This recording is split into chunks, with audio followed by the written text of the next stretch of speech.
Hello and welcome to this Inflectorcon 2023 virtual bonus session.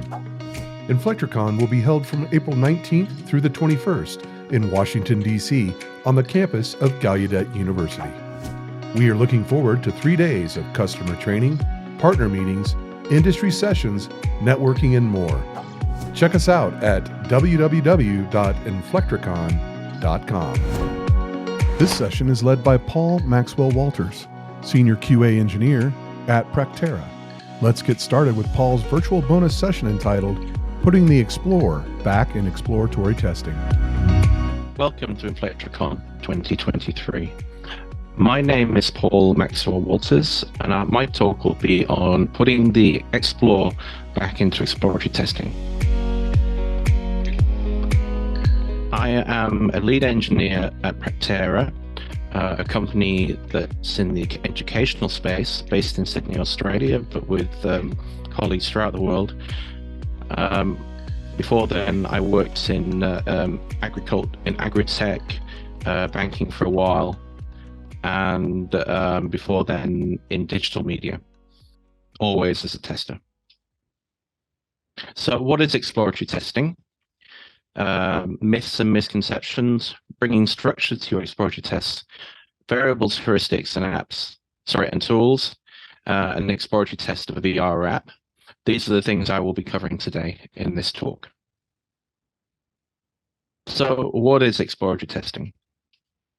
So what we tend to see exploratory testing is as an iterative loop cycle where designing new tests, executing tests, analyzing the results, and using what you learn to create new tests are part of the same cycle and are done concurrently. So basically, the difference is that you're essentially creating new tests on the fly based on the results of previous tests.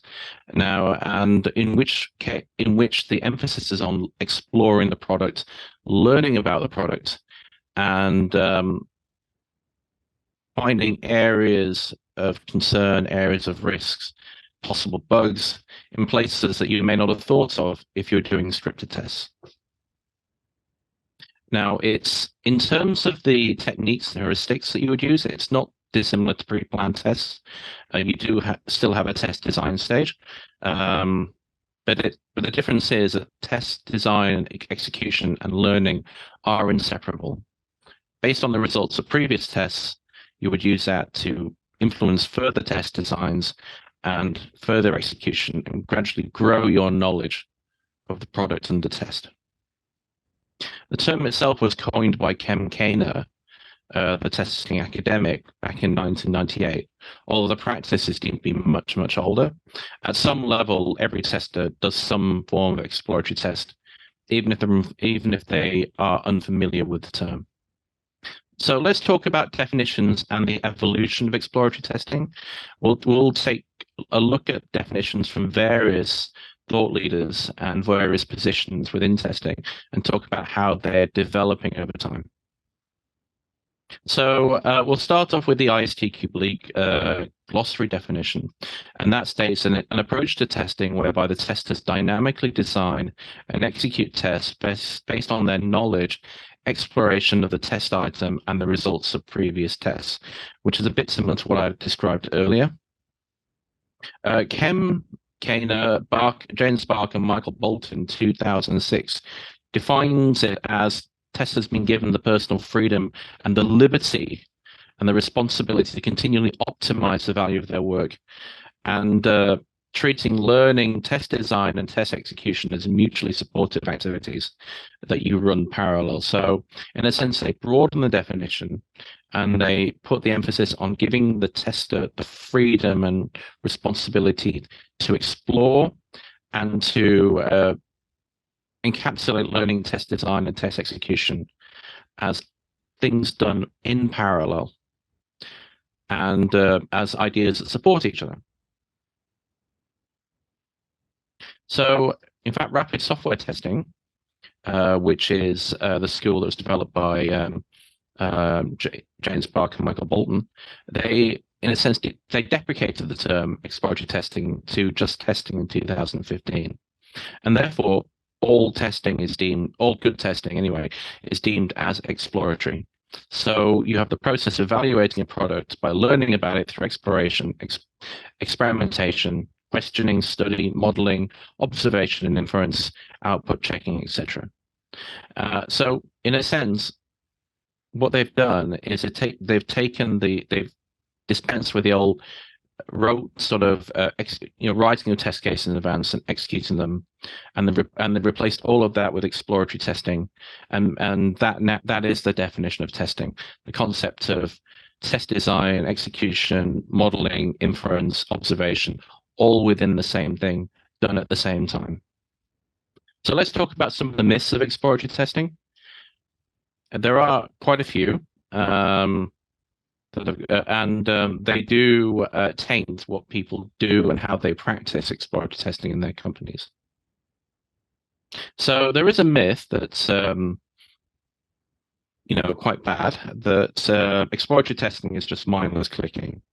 So you have an app, you mindlessly click it, you just play with the app, and that is sufficient for exploratory testing. Now, you could state that mindless testing is a very loose form of exploratory testing. I mean, there is an element of exploration there. However, it's arguable it's not a very good or skilled one. There has to be an element of a thoughtful feedback process where you engage with the software, and therefore you're always thinking about what the software does, what scenarios you could use to investigate it further, the direction you want to take testing, new ways of testing based on heuristics that you have and things that you've come up with, developing your knowledge of the product, and then using those to develop, keep going through feedback and results and further tests. And this is very far away from mindless clicking. So there is a, sorry, that should be myth 2. I apologize. TDD, automation, CI/CD make ET irrelevant. Now, this is not true. It is common to hear this in fast deployment CI/CD DevOps environments, where go live decisions are often based on very quickly run automated checks. Now, it makes presumptions about the nature of specifications and test coverage. There's no specification that's free from gaps. There's no specification that's perfect or has been completely well understood by developers, or that doesn't have its own inconsistencies. Now, equally, there are always gaps in test coverage. There's no 100% suites of tests. There are always things that you haven't thought of. And as software becomes more complex, the gaps become larger and larger. Now, also deep dives where you look at very specific areas, especially areas that maybe you don't know that well, are well served by exploratory testing. So if you want to look at particular functionality, but you want to really hit it, go at it intensely, exploratory testing is a good way of doing that. Sometimes not always served by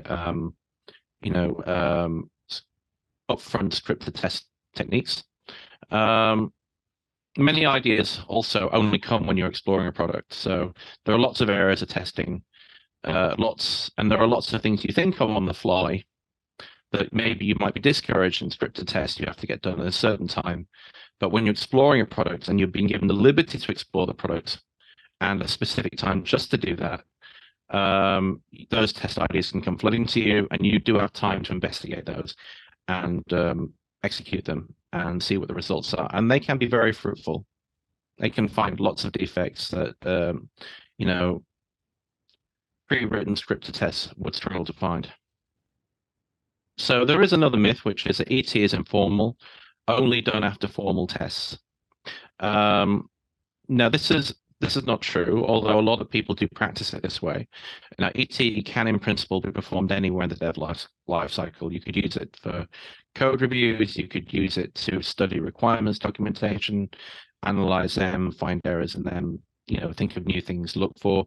As I said, it often finds checks that have been unlikely to be found in predefined formal checks. And ET can be done as informally or as formally as you wish. You could do it without writing documentation, or you could do it very formally with very highly structured approaches and highly structured write-ups and documentation. We'll be talking about that later on.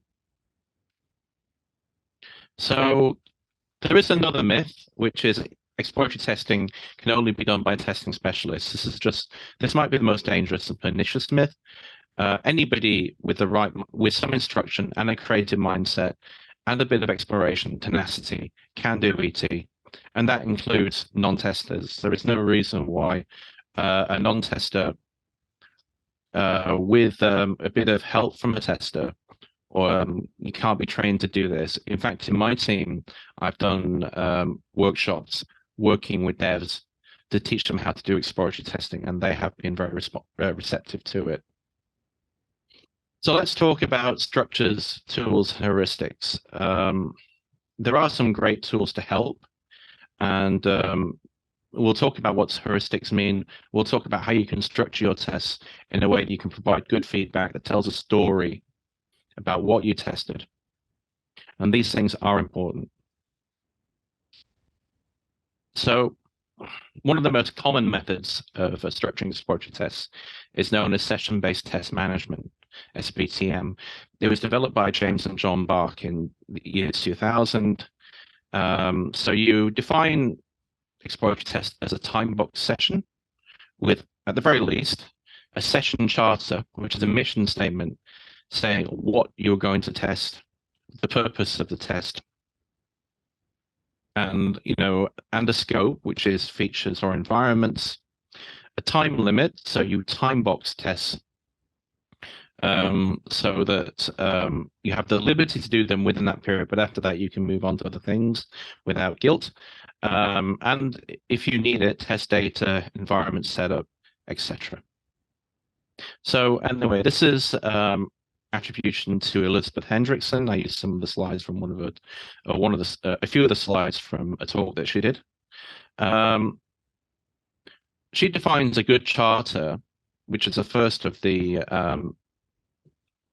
inclusions I mentioned, as following a particular template. So explore application under test with scenarios, test data, personas to discover the info that you need.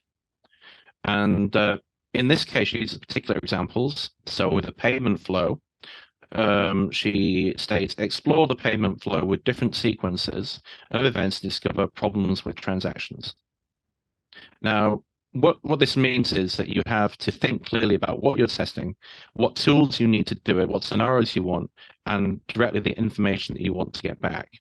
So if you want to focus on, say, problems with transactions in a finance app, then you break that down into what app you're testing, the scenarios, test data, personas, who you want to imitate, the perspective you want to take in terms of what a user might do, those sorts of things, and those make a good charter. Following on, and once again with attribution to Elizabeth Hendrickson, there are lots of variables you can change in your tests, and people who have been in testing for a while will know these anyway.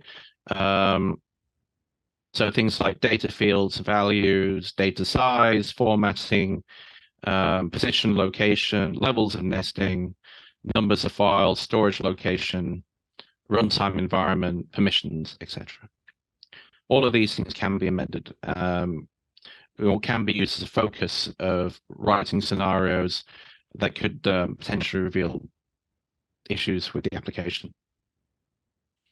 So these can be used to form test heuristics, which are strategies. Heuristics in general are strategies to solve particular problems. They're not always expected to work, but they have been shown to work in the past, and they are useful rules of thumb.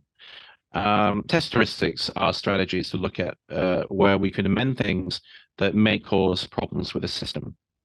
So examples of these are and most testers will know at least some of these. Variables or numerical inputs, you make them too big, too small, 0, greater than the size of an int, all those sorts of things. Counts, if there's a certain number that's expected from a UI, too many, too few, setting the count to 0, setting the count to the absolute maximum or above, changing sequences and orders. If you have a particular workflow, what happens if you skip a step? What happens if you manage to loop it? What happens if you do one step before, a later step before a previous step? Is that possible? Does that break the system? Further ones include dates and end times. I had lots of fun with these over the years. Can you make an invalid date? Say the 30th of February. What about leap years, the 29th of February? How do systems deal with them? Different formats, US formats, UK, European formats. Dates in the past for if you want to set a future event. Dates in the future if you want to talk about a historical event. All those sorts of things. Strings, making them too long, too short. Reserved characters. Scunthorpe problem is a particular issue that relates to valid names or valid words that have a part of them is a swear word. And this deals with how filters may or may not filter valid, perfectly good non-swear words based on letters that they have that maybe form a swear word as a subset. Emojis, especially in chats and online documents, emojis are becoming more and more used, even in areas that are still meant to be fairly formal. And therefore, it's something that we should take into account in our testing, and some systems don't handle them very well. Now, if you have any other ideas, or if you need further ideas, Elizabeth Hendrickson and others have published test heuristics cheat sheets. Elizabeth Hendrickson's test heuristics cheat sheet can be found at goroscope.com/media/files, the URLs I say that I show you there. But Ministry of Testing also do cheat sheets, and they're very easy to find on the net. So how do we document session-based test management? Good note-taking is important. This is an example by John Bark that was published in STQM magazine, December 2000. It's a very nice article, very good article if you get a chance to read it. You should have enough notes of what you did to accurately debrief a tester or a manager about the test, so you tell a story, essentially. So in this case, John writes he touched various menu items below, mostly focusing on zooming behavior with various combinations of map elements displayed. So he lists the items that the menu items that he tested, and he notes potential risks that he's found and bugs that he's logged and potential issues that require further questioning and analysis. So there are, just to focus on tools, there are quite a lot of good tools for exploratory testing. They didn't used to be, they have improved over time. The most basic is Excel and Google Sheets spreadsheets for just simply recording results. Now you get a number of Google Chrome tools for helping with that. There are some notable paid ones, Practice Test Pad. Rapid Reporter is one of the first, and that's simply a desktop application that you can type in simple messages, take screenshots, and you can classify them as bugs, etc., notes, new questions. The exploratory testing Chrome extension, which I have a screenshot here, simply allows you to write text in a description under the headings of bugs, notes, questions, and then taking a screenshot. And the purpose, and then you can download this in a spreadsheet or in HTML as a report and use that as a basis of submitting a report of your testing activities or maybe writing a story. The one good thing about tools like this, and this is not an endorsement, but I'm not paid to promote a particular tool, but one thing I like about tools like this is that they are non-intrusive. You only click, they simply appear when you click on the button, and then you simply just type in something very quick, then you or take a screenshot, then you move on, you have a new idea, you type in a new question, you move on. And the idea is that you concentrate your activities on exploration, on thinking, on executing tests, and the annotations are just short and brief. Now, Bug Magnet is a great tool, which is simply to populate dummy test data into UIs. So you have various options like email addresses, different languages, lorem ipsum text, payment cards, text sizes, Unicode, security exploits, all of those things. And I find it very useful. It gives you lots of ideas just going through the selector, the menu, just to think of new ways you could tackle UI. Now, I have some particular tips for exploratory testing. I've done it, most of my career. Now, exploratory testing does take some concentration and mental effort if you're focusing on it and doing it right. So you need to find somewhere without distraction or disturbance.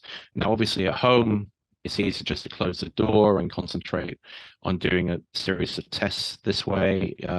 I find it easy to block out the diary. So I will say I'm having a diary item or maybe a personal meeting where I just focus purely on a particular task.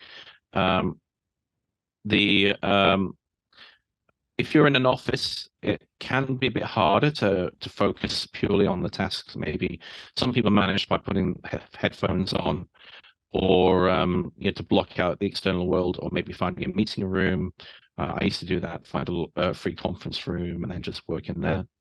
The next step is to prepare well. So remember, these are time boxed. So the idea is that you concentrate purely on the exploration, testing, and analyzing and creating a new test cycle. And you don't want to be interrupted by things you could have done previously. So if test data and config aren't part of the new test that you thought of when you looked at previous examples, or changing some variable heuristic that you're thinking of doing there and then, create it in advance. Now, also another thing is it can be frustrating, and this applies to all tests, but particularly for exploratory testing, it can be frustrating if you don't find a bug. At least not initially. Now, I would focus on the exploration, the learning, the test execution, and the risk. And you can always note incidents. If there's something that doesn't seem right, or something that maybe requires further questioning, you can always note it using the various tools I mentioned earlier and check if it's a bug later. So, it's really about the exploration, about learning about the product, learning how the product responds to different stimuli, different actions, different inputs. And, if you do it, you will find defects eventually, but it can be frustrating. So I would just persevere and concentrate on the former. And secondly, and lastly, enjoy yourself. Exploratory testing is a lot of fun, actually. I've always liked it. I certainly prefer it to scripted manual tests. And, you can have a lot of fun, studying a system, learning about it, uncovering new behaviors that may turn out to be bugs or issues. So for this exercise, we'll be doing a session-based test management session for exploratory testing using a VR app called VR Chat. It's a social media app where people don electronic avatars and they interact with the world and with each other in various different rooms. We set a fairly well-defined charter, exploring how the 3D physics works in this app. We'll be starting off in the main room, the home room. If we have time in the 15 minutes, we'll move on to a different room called the TV room. We'll be using an Oculus Quest 2 headset and basic heuristic ideas to determine the physics of myself, the walls, the object, gravity match what we might expect from the real world, and see if we can find any strange behavior or inconsistencies. This will be time boxed for 15 minutes. Okay, so hello everyone. This is the 3D world that is the homeroom in VR Chat. You can see it here. It's called the home world. And basically I am an avatar, currently not a working avatar, but I can still interact with things in this room. So let me just show you around the room. So we have a sofa here. These are my hands. I should put those out. These are act as portals to different worlds, different rooms. I have, there's an edge, a platform where where the abyss lies beneath me. And I also have a mirror. And right now, my avatar is an error. There's a reason for this, because I said an avatar that had an error before when I last used this. So it's a known issue. I can change it by clicking one of these. So let's see how the physics of this room works. The charter states that we would be investigating objects in the room to study how the physics of this room compares to the physics of real life. And as you can see, there are various things we might be able to interact with. So I can pick up an object by grabbing that. As you can see, I picked up this cushion. Now, a good place to start is, can I throw this cushion across the room? Or can I at least drop the cushion? And if it acts anything like the real world, I would expect this cushion to fall to the floor. Let's see what happens. Ooh, it's amazing. So right now, it doesn't seem to be affected by gravity.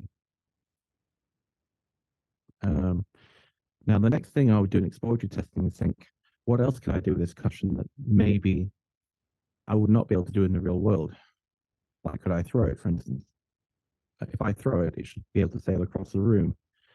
But in this room, it may not. Let's see what happens. Ooh, as you can see, it's just hovering.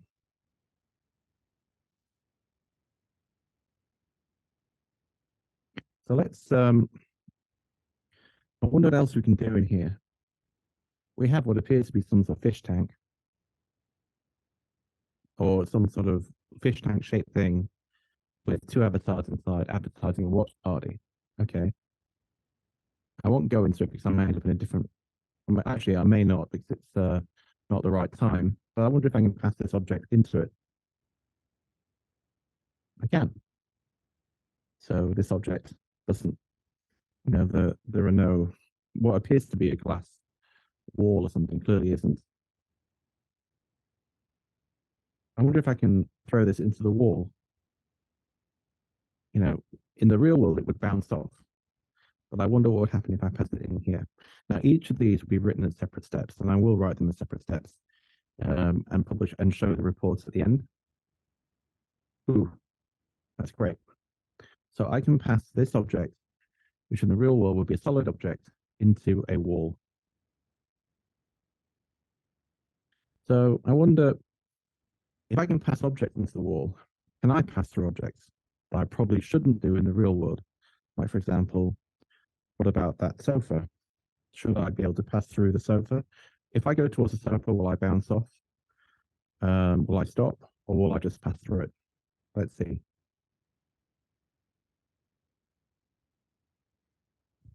Amazing. So I've conducted a test where I've decided to go towards the sofa and see if it stops me. No, I just passed straight through it, which means either the sofa isn't acting as a solid object or I'm not. But then if I'm not a solid object, I wonder if I can pass through the wall. So let me try that. Ooh, no, I can't. So I know, so I've learned that there are certain objects in this room that don't function in the real world. They're not affected by gravity. And, I, as a human being stroke avatar, can pass through them. What about the fireplace? If I head towards the fireplace, would I get burned? Or would I be allowed to pass into the fireplace? Would that be a good test?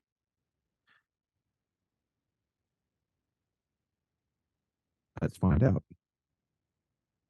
As you can see, I'm now standing in the fireplace. And nothing is happening to me whatsoever. I'm not seeing the sound of burning. I'm not being prevented from doing it. I'm surrounded by smoke and it's having no effect on me. That's pretty remarkable.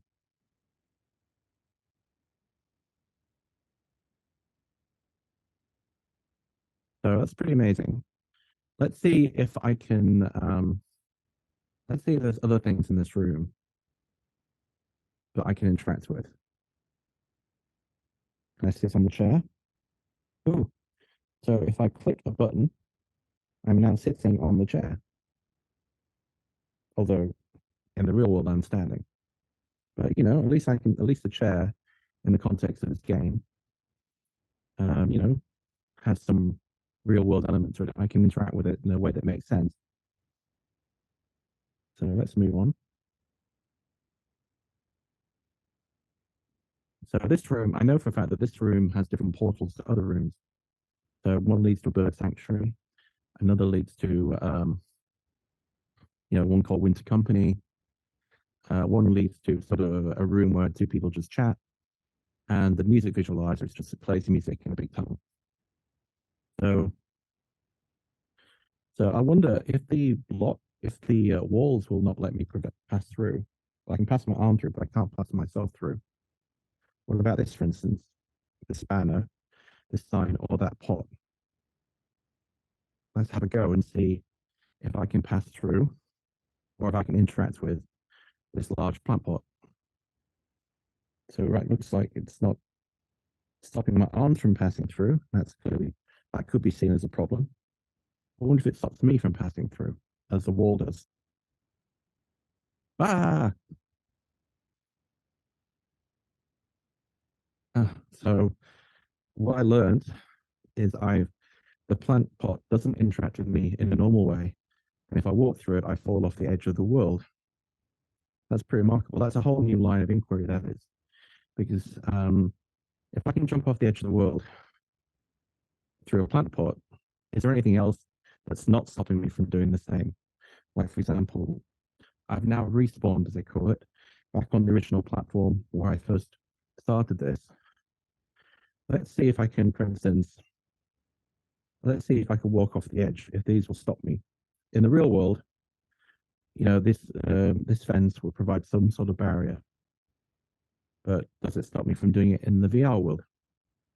We'll find out. Once again, I'm plummeting to my death into the abyss. Okay, so we now know that this fence in no way stops me from falling off the edge of the world. So what else can I do, for instance? I may report that and say that that's potentially a defect. Could I walk off the edge of this, for instance? Will this stop me? This stone wall. Yes, this appears to be stopping me.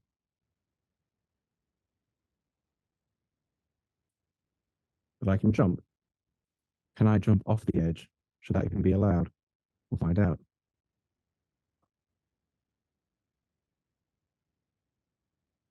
So I've managed to rather easily kill myself 3 times by doing at least the first 2 very unexpected things.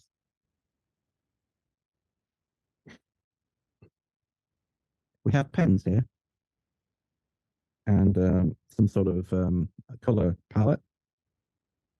Let's see what happens if I draw this.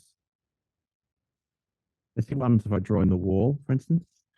There's no pads, pens and paper, so I may be able to draw into the wall. I'll try over here. Ooh. So it's not just drawing into the wall, it's drawing through the wall and into the space next to the wall, as you can see, which makes me think, can I completely draw into any space? Wow, I certainly can. And it shows me a 3D representation. Well, not really 3D, slightly warped 2D of my word hello, which you can see there. So there's nothing to stop me from drawing anywhere, it seems. And that's very, very against the laws of normal physics. I wonder, can I draw and travel at the same time? Something that probably would not make no sense in the real world. Let's find out. I certainly can. Look at that.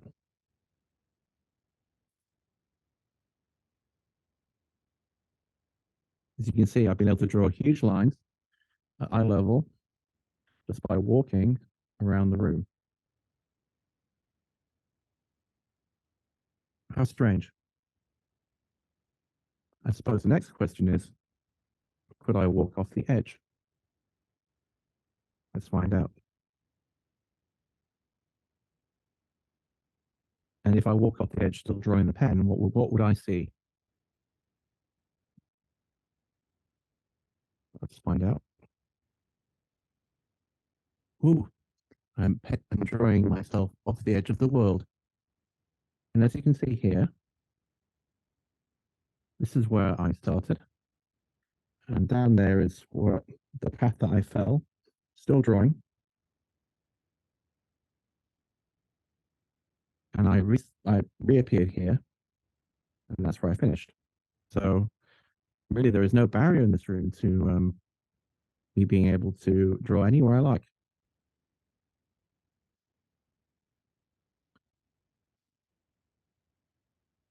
And there's also rubber here, or some sort of eraser. I think it is anyway. Called an eraser. Let's see if this works. Oh, it does. What happened to the objects I drew here? They've all disappeared. Are they all part of the same thing? Let's try these. So I can draw things, because I deleted the last one, I can draw things not just on this plane, but off the edge too. I can erase them. That's pretty remarkable.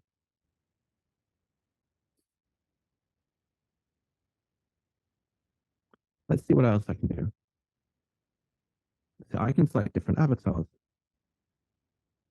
Can I pass? But you know, I'm interacting with what appears to be a mirror. Can I pass through the mirror? No, I can't. As you can see, can I pass my arm through? I can, yes, but I can't pass myself through. So at least although my arms are going through, at least some aspect of it is a bit like the real world. What else can I see in this mirror? Could I, for instance, see anything I draw? Let's find out.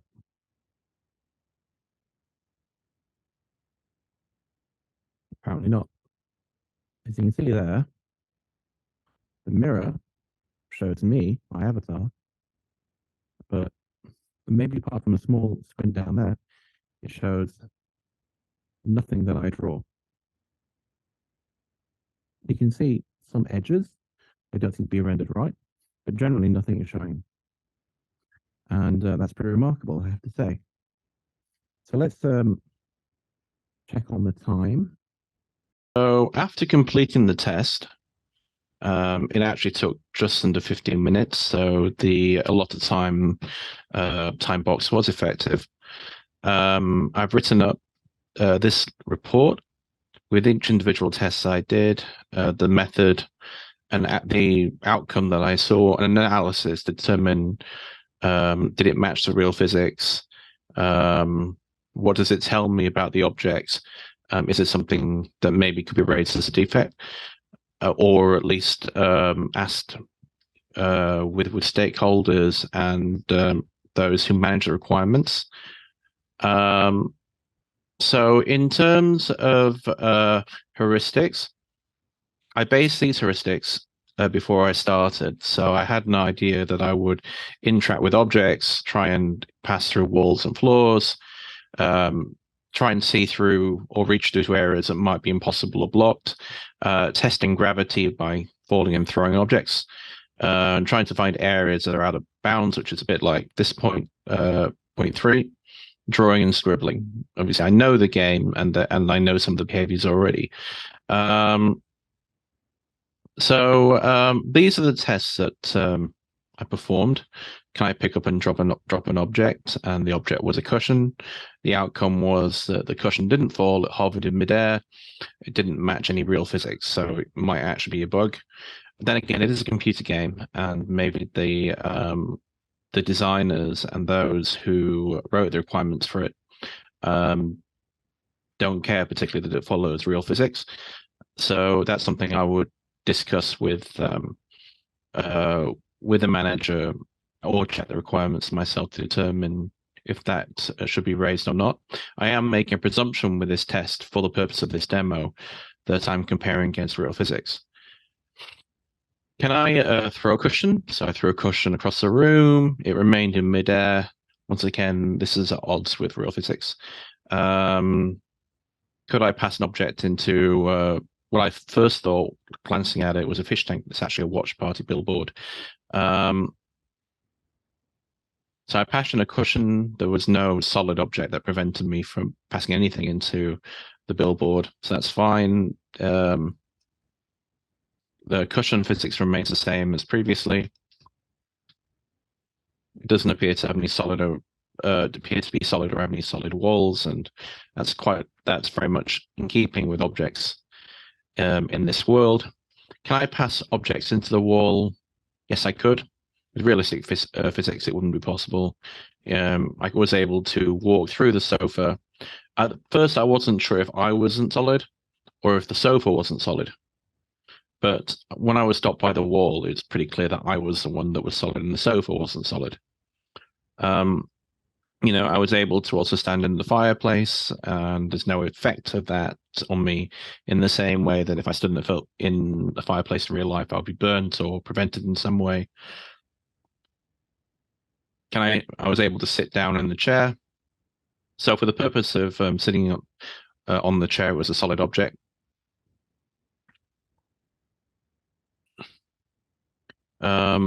So I ask, if the walls don't let me pass through, how about the instruction view, the billboard, the panel that was next to the plant pot, which leads to the outside. I was able to pass through both. In fact, I was able to fall off the edge of the world. And so there might be a possible bug there. There may be a requirement to stop people from inadvertently falling off the world, and the plant pot or its lack of solidity is allowing me to do it, and also there's no force field preventing me from walking off, or no wall or anything. I was able to pass my arm through the wall. There is a possible inconsistency where my arms can pass through, but I can't. Maybe there's a glitch there. That's something I would also discuss with the manager. Does a fence in the starter platform stop me from walking off the edge of the world? It clearly didn't. I walked straight off the world. And there's a possible bug where no fence, where the fence offers no prevention from killing myself, and that's something that should be investigated further. So just moving on, because I was able to draw across the room into space. Now that's unrealistic compared to the real world, but it is consistent with what we know about drawing into space and falling off the world. So it is possible to draw into any space and even draw yourself falling off into the abyss. But the one thing that did appear to work well was the eraser. So I was able to delete any pen lines. Can I pass through the mirror? No, just my arms can pass through, but the mirror can't show any drawings, any draw lines I've done. That may be a potential bug. So I've listed 6 points of concern, which I will check with stakeholders' requirements. Cushions not falling or moving, cushions in my arms passing through the wall and mirror, but in my case, the rest of my body can't. The plant pot and fire is not solid. I can pass through them, but and not be hurt. Plant pot and fence don't prevent me from walking off the world. Can write the pen in space, even off the world, but there's nothing else to write on. Now, this is a computer game, and it is a social computer game. It may well be the case that all of these are perfectly valid in the context of that world. As I said, I have made a presumption that to check against normal physics for the purposes of this demo. This is probably the one that may be the most like a deliberate task where they've allowed someone to play with drawing anywhere. And the final point 6, the mirror doesn't show the reflection of the draw lines. So this is my report. In a real test, I would be filling this in as I do each individual step, along with the outcome and the analysis, and then using that ID to write the next test and the test after that, etc. But with me having the headset on, I couldn't do that, so I wrote these at the end. In principle, I would either work with somebody else while I was wearing the headset, and that person would write on the board, would write in the report, or I would simply stop, take the headset off, and fill each of these individually, but it would have taken longer. So anyway, this is the end of the test. Let me just finish by moving on to the final slide. So thank you for listening. Hope you enjoyed the talk, and I really hope you enjoy the rest of Inflectricon 2023. If you'd like to connect, please connect through my LinkedIn, Paul Walters UK, or my Twitter @TestingRants, or my blog, paulmaxwellwalters.com. Once again, thank you. Have a great day. Thanks for joining us for this virtual bonus session. We hope you enjoyed it. Learn more about Inflectricon, our live, in-person conference from April 19th through the 21st, 2023 in Washington, D.C. by visiting inflectricon.com. Stay tuned for more great content, news, and events from Inflectra. Learn more at inflectra.com/company.